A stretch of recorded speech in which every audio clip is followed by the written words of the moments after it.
nice view, isn't it? Okay. In 1558, Niccolo Zen found a treasure trove of historical documents. They showed his ancestors had sailed into the Atlantic Ocean on an amazing voyage of discovery. At last they reached an island and found a thriving monastery, heated by volcanic springs. The information in these documents was repeated in encyclopedias and maps for the next 150 years, yet it was all completely fake. There was no voyage of discovery. The shores and size of the island were copied from other maps. It was surrounded by fantastical places which never existed. There was no Dominican monastery.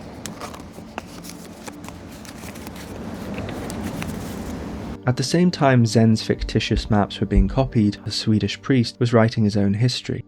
In his account, this island was populated by a race of dwarves locked in eternal battle with flocks of giant storks. Magnus's book was translated into 5 different languages and was read at the English court of Elizabeth I. Even today, the way we talk about Greenland is so often determined from the outside. Later in this video, I'll show you how some of these myths and forgeries actually contributed to Greenland's history. But I also want to do something else. I want to think about the imagination of Greenlanders themselves, the magic and religion which has shaped their world, which has helped them to survive for the past 4,000 years. So from Viking ghosts to fingerless sea women, let's get started.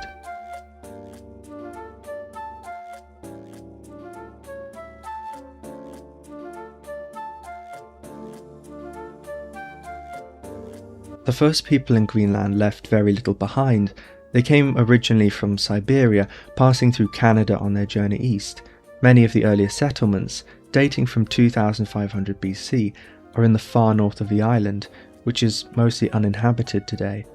These Arctic hunter-gatherers found a way to survive in an extreme environment, a land of sea ice, barren deserts, and long, dark, freezing winters. The patterns of behaviour they developed would be adopted by later Greenlanders. In the summer months they lived in animal hide tents, moving where the hunting was good. In the winter they grouped together in larger settlements, living in stone houses and burning the little wood Greenland offered to stave off the -40-degree temperatures. No evidence of their patterns of belief have been discovered so far. The migrants who moved down the west coast had more luck. In a warmer environment, they were able to support larger populations. By 1500 BC, the Sakak culture had reached its zenith. It is from the Sakak we have the first signs of Greenlandic religion. In the Nuuk Kangerlua fjord, 2 pieces of carved bone were discovered. One was a small spoon with a carved face, the second was a bone joint with a series of even scratches, like a skeleton's ribcage. These 2 motifs, the face and the skeleton, would become important images in Greenlandic religious magic. It was the next wave of people, the Dorset culture, who arrived around 800 BC, who developed these motifs further. In a grave on the western coast, an extraordinary carved block of wood shows a contorted mass of human faces. From other parts of the island come more pieces of bone carved in the skeleton style. It's difficult to understand what these images meant to the Greenlanders, but drawing on early explorers' accounts of Inuit belief, maybe we can make a guess.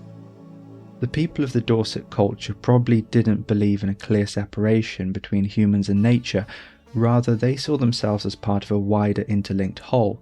Just as there were many parts to the natural world, so there were many souls in the body. An East Greenlander told a Danish explorer, "Each part of the body has a human soul.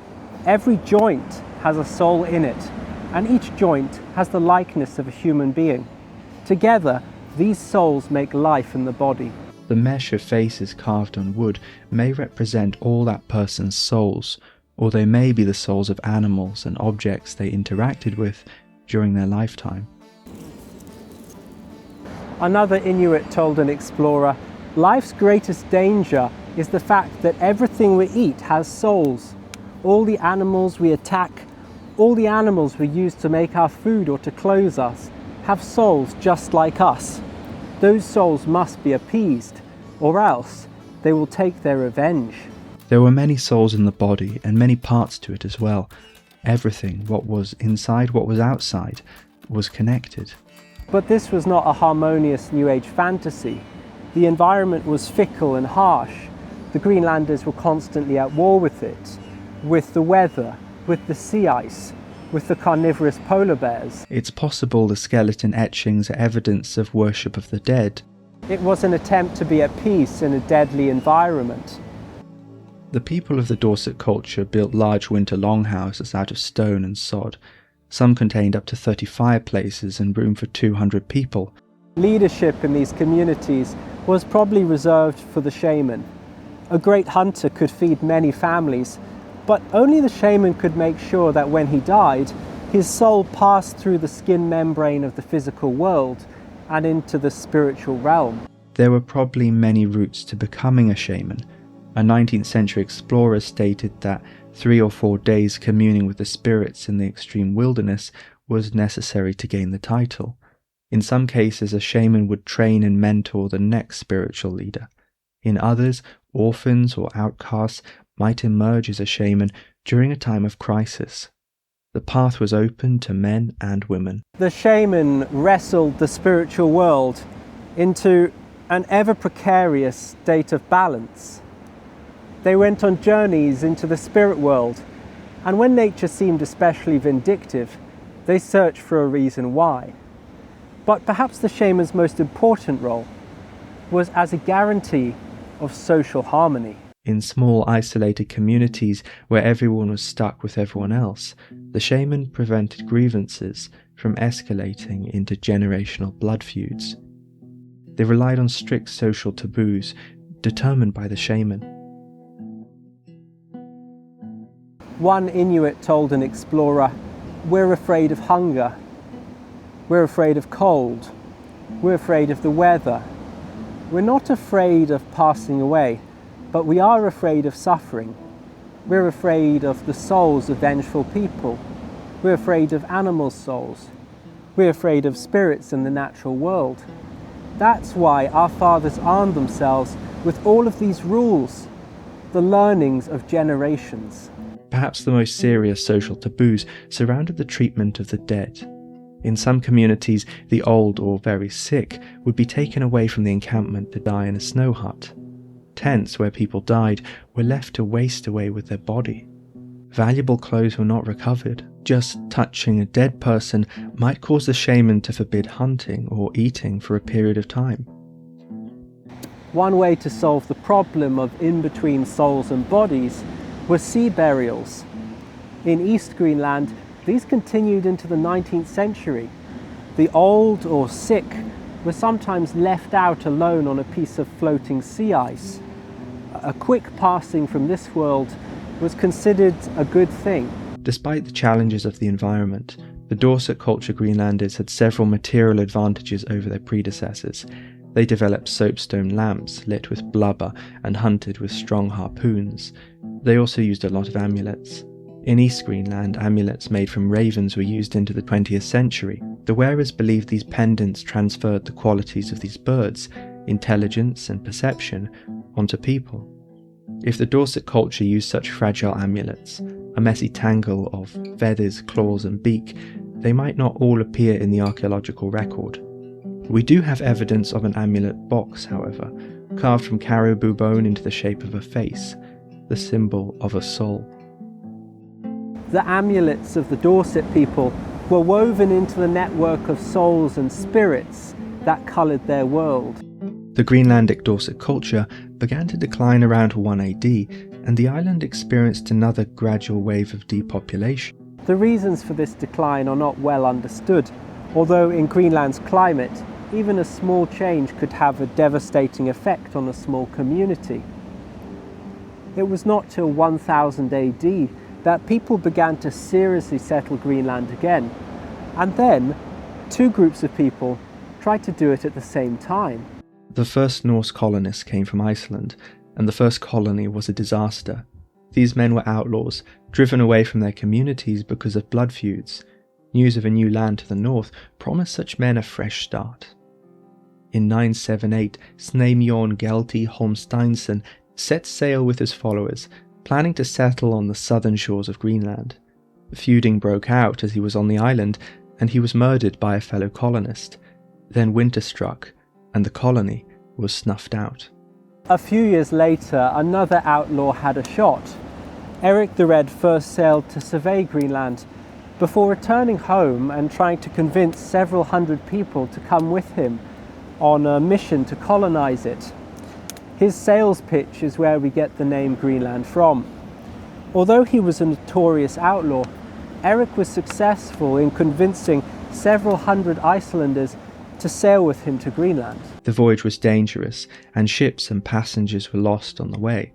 When the Norse arrived, they found only 2 parts of the west coast were suitable for farming, so they settled there. Many of the initial colonists were pagans. Eric the Red, for example, had actually been banished because of a blood feud over 2 magical pillars. But we also know that there were some Christians among the colonists, and over time they became the majority. Eric the Red's wife built the island's first church on their farm. It's interesting to note that the early colonists experienced increased anxiety over the presence of the dead. Drawing on a mixture of paganism and Christianity, the Norse buried their colonists in graves on the edge of their settlement. Where people were lost overboard, a rune stick with their name was buried in their place. Something must be placed in the grave in preparation for the Christian promise of a bodily resurrection. The problem was that for a small community living on a large isolated island, the presence of nearby graves played on the mind. In the long days of the winter twilight, people began to see their dead companions walking among them. One community was beset by Draugr, the walking, living dead. The saga of Eric the Red, written in the 1200s, describes how the problem was solved. A compromise between Norse paganism and Christianity was found. One of the Draugr eventually appeared to Gudrid, a female colonist, explaining why the haunting was going on. "It is," said he, "no good custom to bury men on unholy ground without the correct religious rites. I wish for myself, and for those other men who have died, to be buried in the church. But for Garth, I wish him to be burned on a funeral pyre as soon as may be, for he is the cause of all of these ghosts which have been haunting us throughout the winter." Garth, an unpopular overseer, had died of the fever at the start of winter.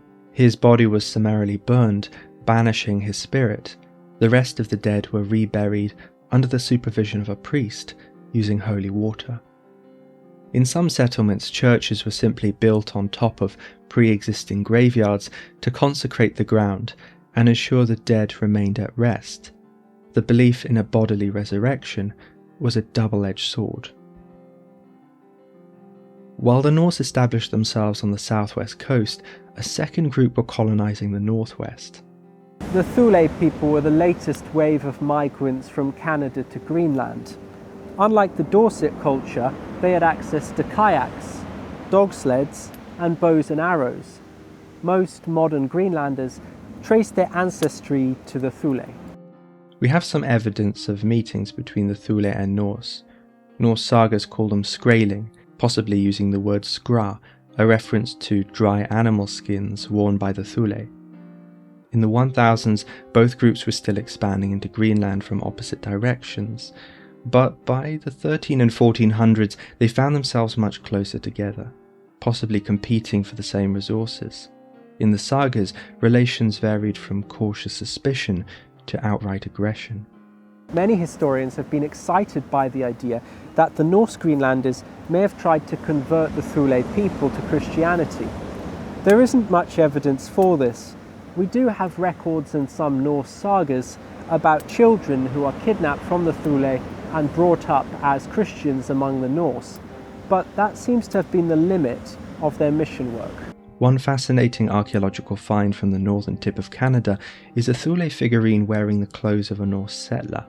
A tiny cross can be seen carved into the figure's chest. Was this a depiction of a Norse missionary? For now, it remains an isolated find.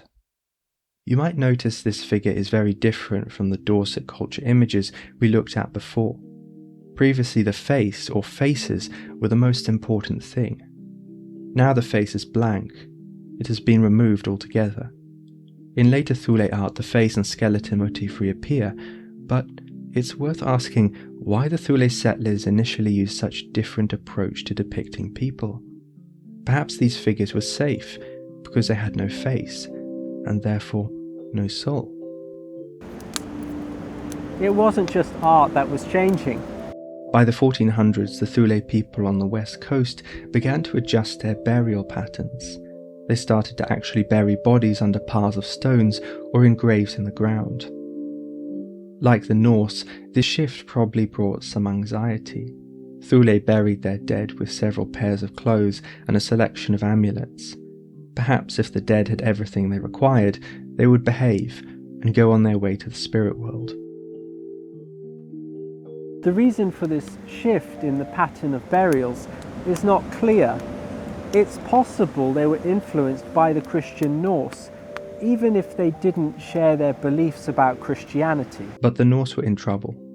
Thule were expanding south at the same time Europe was turning away. Bishops appointed to Greenland simply stopped going there. It became a mythical place.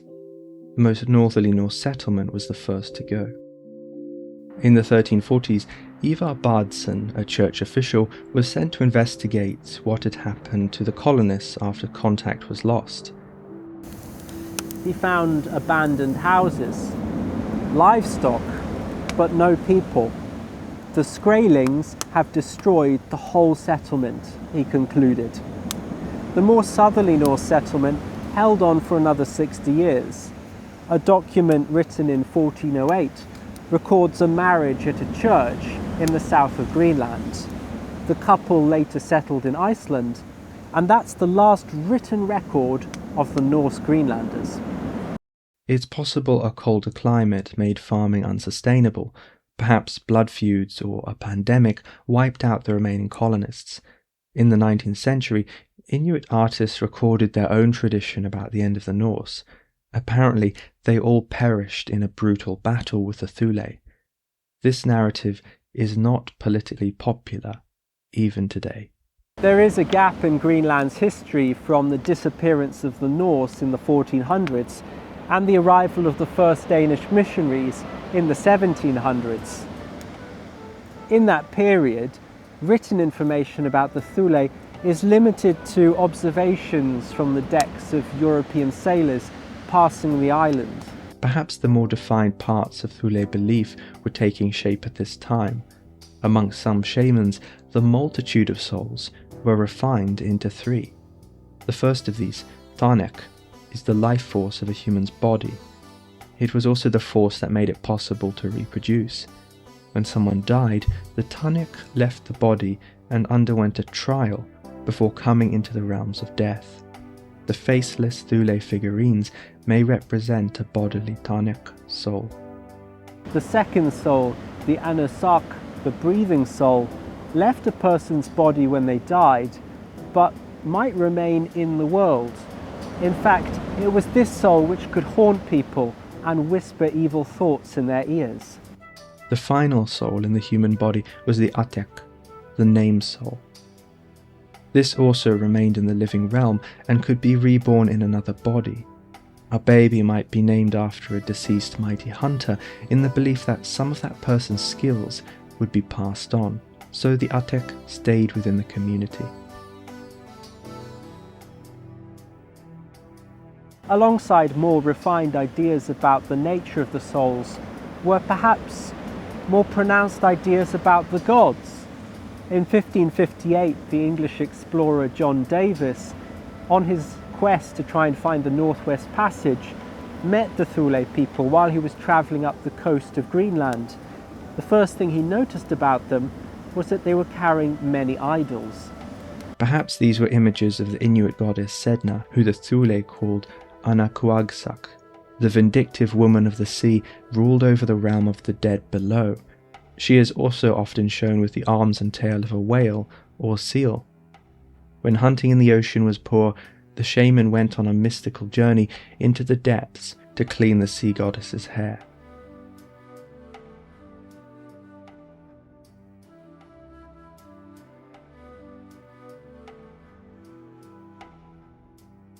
In the sky above, the Thule found an equally unpredictable spirit. The Moon Man, a mighty hunter sometimes called Igalok, engaged in eternal pursuit of his sister, the Sun, who he had fallen in love with. This story probably reflected a very real concern in the small, tightly knit Thule communities.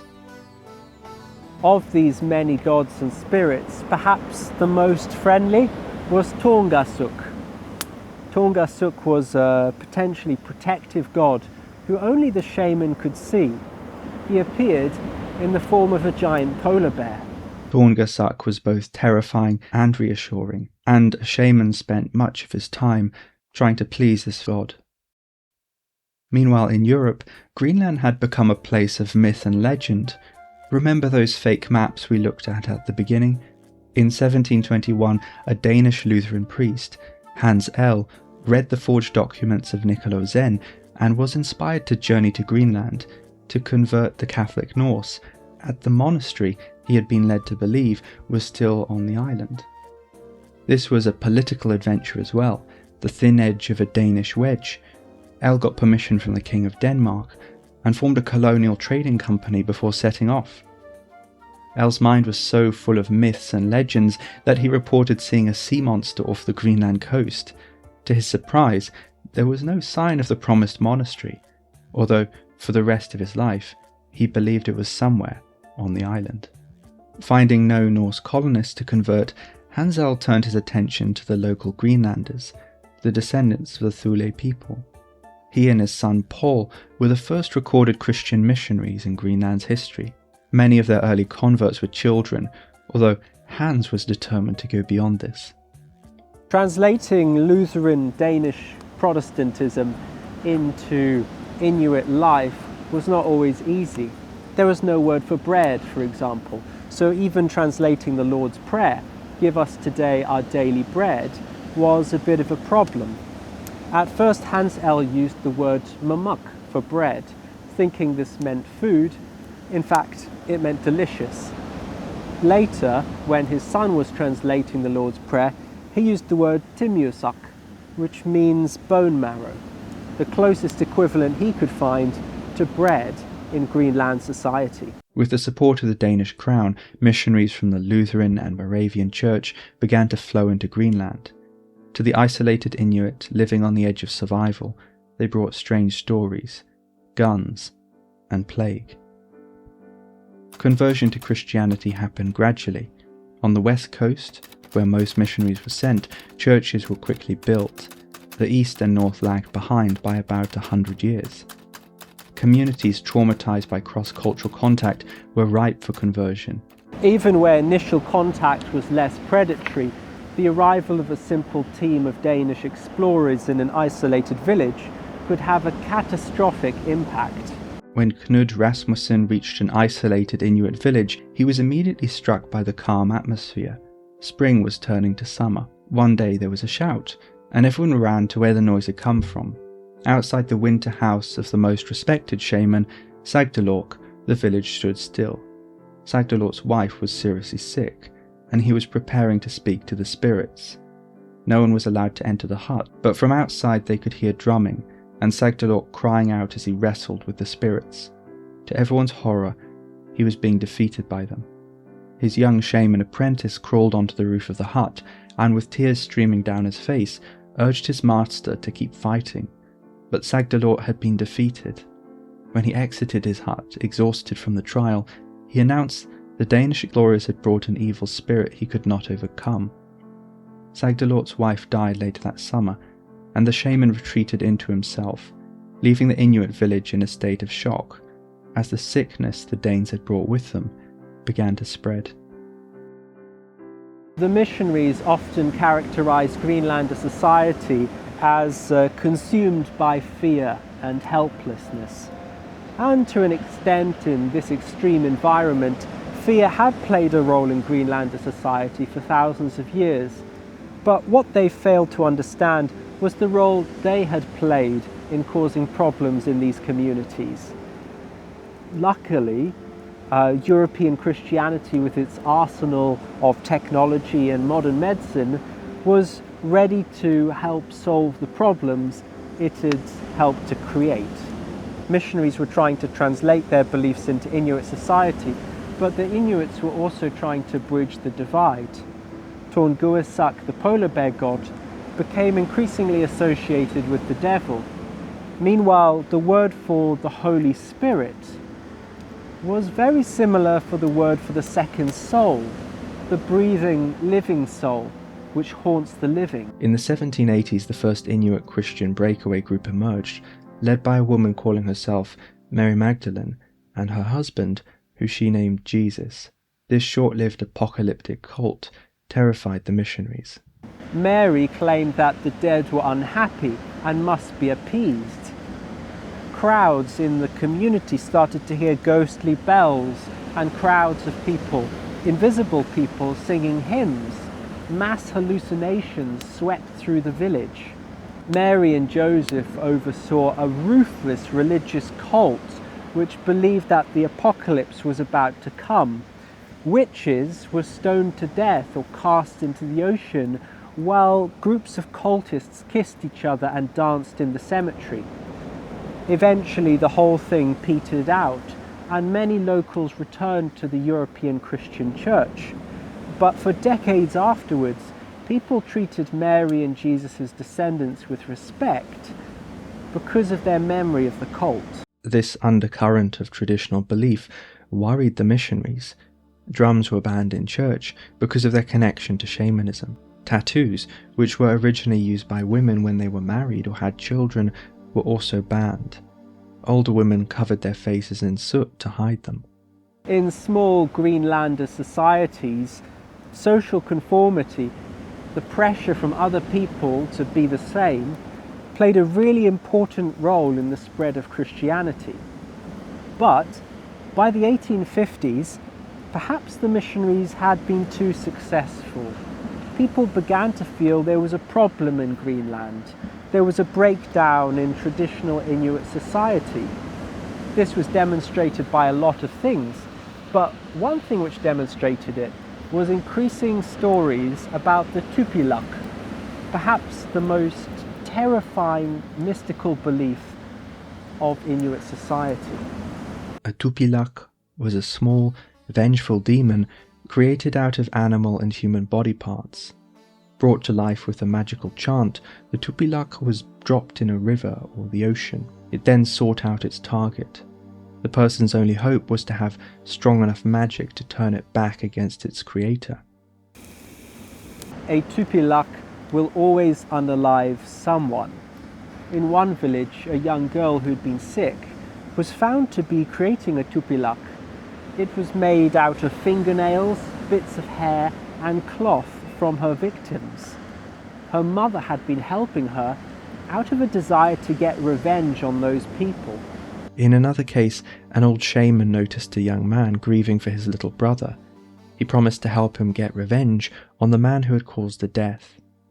A seal caught by the man, 2 dead birds, and the little boy's skull were used to create the Tupilak before it was sent on its way. The value of a Tupilak is it allowed the Inuit to avoid blood feuds. Resentment was dealt with secretly. The social taboo surrounding these objects was so severe that no real Tupilaks have survived to the present day. The terror of the Tupilak was just one of many things which led Danish administrator Hinrich Ringt to believe Inuit society was in a bad place. In 1858, he invited all Greenlanders to submit stories, legends and drawings about their traditional culture. These were then published in Greenlandic. This was the beginning of the Greenland enlightenment. Perhaps the most important idea to come out of this movement was the concept of art. A new word was invented, ekummitsulionek, meaning something strange that is made. The idea of art allowed Christians to reconnect with their traditional roots without drawing too much condemnation. These ideas still affect Greenlanders today. For example, some shamans claim that their practices are a form of performance art. In tourist shops, you can buy a different kind of Tupilak, a grotesque artistic carving designed to feed the fascination of outsiders. Art was one way Greenlanders were able to adapt their pre-Christian beliefs. Festivals were another. The use of masks in Greenland society has a long history, going back to the Dorset people and their belief that a face might represent a soul. In Thule culture, a shaman might wear a mask and perform a dance to invoke a spirit or appease something. At some point in the 1820s, these ideas mixed together with the Christian Feast of Epiphany, and the modern Greenland tradition of mittafik was born. Silent, masked merrymakers moved from house to house demanding gifts. In East Greenland, mittafik is much more scary, with the masked performers carrying real weapons and chasing children in the night. Despite these small signs that pre-Christian beliefs continue, 90% of Greenlanders today go to one church, the Lutheran National Church. Introducing more traditional forms of practice or worship in that church has been met with a lot of disapproval. In 2022, for example, a priest, Mark Olsen, allowed a traditional drum ceremony to be played after he had delivered a sermon. He was actually fired from his job. Those looking for a more forgiving religious environment can move to Greenland's second largest denomination, the charismatic evangelical New Life Church. Drums are allowed in the New Life Church, and the Holy Spirit, Anursak Ilanatok, the breathing second soul, is invoked during healing and exorcisms. Several anthropologists have argued the church is a combination of charismatic Christianity and shamanism. And in fact, this specific church is increasingly connected to evangelical denominations in the United States of America. Within Greenland and beyond, there is more acceptance of shamanism and Inuit belief than in the past. While the statue of Hans El, the Lutheran missionary, still hovers above Greenland's capital, a rival statue on the seafront now depicts the sea goddess. Situated between the two are tattooed shamans who run private clinics, like counsellors or psychologists. Women like Aviaja Sanimuinak insist that shamanism is not a belief, but a method. This focus on practical methods is perhaps something a little bit new. Even though her clinic insists as you enter above the doorway that it produces ancient knowledge in a modern world, there's nothing rigid or fixed about this pattern of belief. There is a line we can draw from the Dorset people to this modern shaman's door. Greenlanders are doing what they have always done, drawing on the imagined past, but adapting their beliefs to the present environment. For on the world's largest island, religion and magic are very much alive. Thanks so much for watching this video. Please like and subscribe if you enjoyed it. I hope you had as much fun watching it as I had fun researching it and producing it. And thanks for everyone's interest in my fantasy book, which I mentioned last time. It's completely written, so I'm just waiting to publish it, and I'm looking forward to sharing it with you guys.